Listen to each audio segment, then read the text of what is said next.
Hello दोस्तों, स्वागत है आपका मेरे YouTube channel let's study with Poonam में, जिसमें हम जीके जीएस से रिलेटेड टॉपिक के बारे में चर्चा करते हैं। आज हम उड़ीसा के बारे में जानने का प्रयास करेंगे। तो भारत के पूर्वी तट पर बसा उड़ीसा एक बेहद खूबसूरत राज्य है। इसे उड़ीसा का नाम से ही जाना जाता है। हर साल 1 अप्रैल का दिन उड़ीसा स्थापना दिवस के रूप में मनाया जाता है। आमतौर पर इसे उत्कल दिवस या उत्कल दिवासा भी कहा जाता है। इस दिन उड़ीसा में कई तरह के कार्यक्रम आयोजित किए जाते हैं। इन कार्यक्रमों में हिस्सा लेने के लिए देश विदेश से लोग उड़ीसा पहुंचते हैं। तो चलिए उड़ीसा के स्थापना दिवस से जुड़ी कुछ महत्वपूर्ण बातों के बारे में भी चर्चा करते हैं। दरअसल उड़ीसा किसी समय बिहार, मद्रास प्रेसिडेंसी और संयुक्त बंगाल में बटा हुआ था। ब्रिटिश शासनकाल के दौरान 1 अप्रैल 1936 को बिहार और मद्रास प्रेसिडेंसी संयुक्त बंगाल के कुछ हिस्सों को अलग करके एक नया राज्य उड़ीसा की स्थापना की गई। इस राज्य में ज़्यादातर उड़िया भाषा बोलने वाले लोग रहते थे और देश की आज़ादी के बाद उड़ीसा की सभी रियासतों का उड़ीसा में विलय कर दिया गया था। सन 1950 में उड़ीसा देश का स्वतंत्र राज्य बना। 4 नवंबर 2011 को उड़ीसा का नाम बदलकर ओडिशा कर दिया गया। यह भाषा के आधार पर बना देश का पहला राज्य था। उड़ीसा का इतिहास बेहद गौरवशाली है। यह कई महान राजाओं का शासन का गवाह बना है। कहा जाता है कि ओडिशा पर 1 शताब्दी तक मौर्य वंश का शासन था। आगे चलकर इस पर राजा खारवेल का शासन शुरू हुआ। खारवेल के शासन के दौरान ओडिशा को कला, वास्तुकला और मूर्तिकला के रूप में पहचान मिली। 1576 में ओडिशा पर मुगलों ने कब्जा कर लिया था। 1803 में इस क्षेत्र में ईस्ट इंडिया कंपनी ने अपना अधिकार जमाया। सबसे पहले हम ओडिशा में मौजूद चिल्का झील के बारे में चर्चा करते हैं। चिल्का झील 70 किलोमीटर लंबी और 30 किलोमीटर चौड़ी है। यह समुद्र का ही एक भाग है जो महानदी द्वारा लाई गई मिट्टी के जमा होने से समुद्र से अलग होकर एक छिछली झील के रूप में हो गया है। दिसंबर से जून तक इस झील का खारा रहता है जल, किंतु वर्षा ऋतु के आने से इसका जल मीठा हो जाता है। इसकी औसत गहराई 3 मीटर है और इस झील के पारिस्थितिक तंत्र में बेहद जैव विविधता है। यह एक विशाल मछली पकड़ने की जगह है। यहाँ 132 गांवों में रहने वाले लगभग 1,50,000 मछुआरों की आजीविका का साधन चलता है। इस खाड़ी में लगभग 160 प्रजातियों के पंछी पाए जाते हैं। कैस्पियन सागर, बैकाल सागर, अराल सागर, रूस, मंगोलिया, लद्दाख, मध्य एशिया आदि विभिन्न दूर दराज के क्षेत्रों से यहाँ पक्षी उड़कर आते हैं।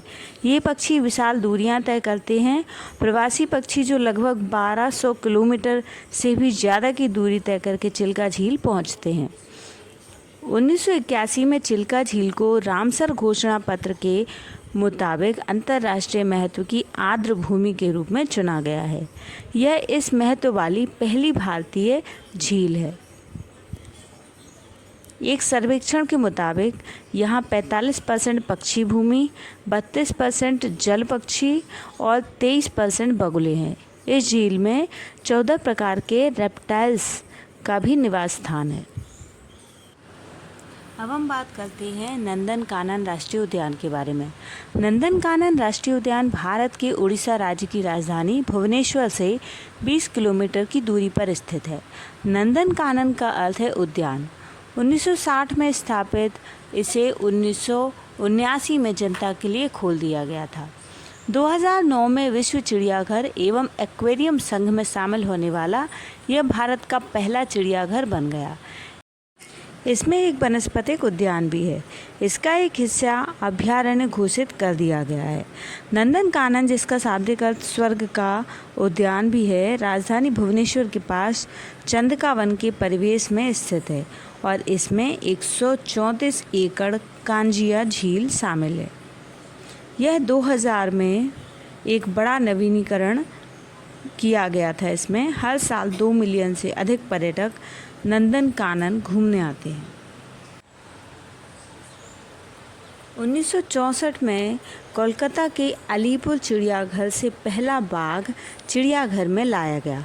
साथ में अफ्रीकी शेरों की एक जोड़ी, मगरमच्छ की एक जोड़ी और एक प्यूमा की जोड़ी भी लाई गई। 1981 में इस सुविधा का नाम बदलकर नंदनकानन प्राणी उद्यान रख दिया गया। 2009 में नंदनकानन प्राणी उद्यान विश्व चिड़ियाघर एवं एक्वेरियम संघ का सदस्य बना। चिड़ियाघर में 166 प्रजातियों के लगभग 1660 जानवर हैं, जिसमें स्तनधारियों की 67 प्रजातियां, पक्षियों की 81 प्रजातियां और सरीसृपों की 18 प्रजातियां शामिल हैं। 2008 से 2009 के वित्तीय वर्ष के दौरान यहां जानवरों की मृत्यु दर भारत में सबसे कम थी, जो राष्ट्रीय औसत 10% की तुलना में 3.1% प्रति वर्ष थी।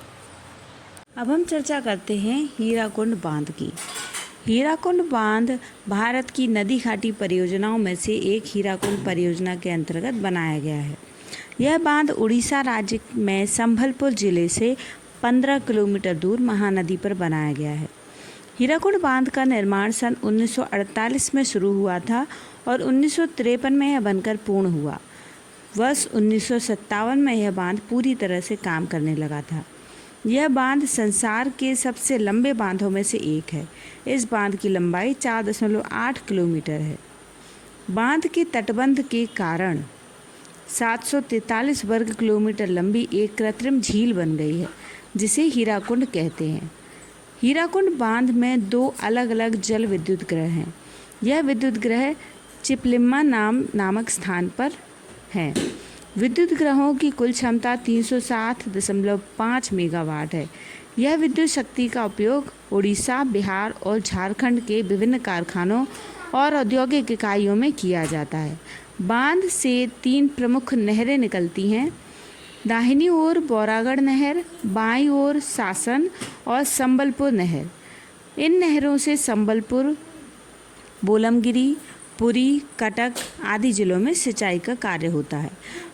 हीराकुंड बांध को बनाने में इस्तेमाल हुई मृदा, कंक्रीट, अन्य सामग्री से कश्मीर से कन्याकुमारी और अमृतसर से डिब्रूगढ़ तक करीब 8 मीटर चौड़ी सड़क बनाई जा सकती थी।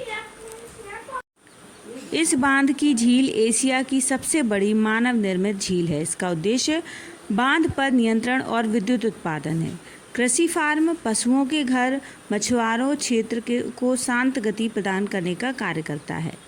बांध की यात्रा के लिए सबसे अच्छा समय मानसून का होता है, जिस समय जलाशय पूरी तरीके से भरे रहते हैं।